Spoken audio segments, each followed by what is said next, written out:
بسم الله الرحمن الرحیم. السلام علیکم ورحمۃ اللہ وبرکاتہ. یو وته ورځې مخکې زه دې منډۍ ته راغلی وم، اپروډ منډۍ ته، او دې ماشوم دې ما له راغی د جړل چې زما پلار مړ دی او ما سره امداد وکړه، مرسته وکړه. ما ورته 15,000 روپۍ ورکړې، ډېر زیاتې جړل.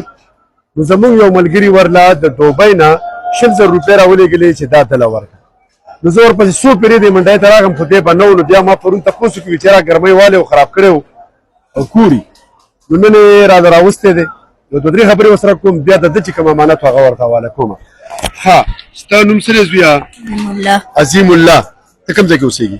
زه ډېری کې. ډېری کې؟ او هغه ورځ چې مې 15,000 روپۍ درکړې وې، څه دې پرې وکړه؟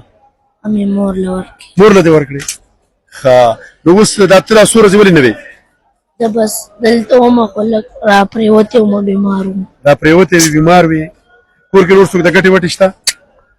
دا رسید والا او دې ته ګورې، دا 15 او 20 دا ستا امانت و ده ما سره، تا ته راورسېد. صحیح ده؟ چې د چا دې دوا به ورته کې؟ څه دوا به کې؟ بس الله دې وله هر څه ورکړي. الله دې وله هر څه ورکړي. زه نور څه نشم ویلی. ستاسو پیسې، ستاسو امانتونه داسې خلکو ته رسي. ښاد اوسئ، اباد اوسئ، بریالي اوسئ.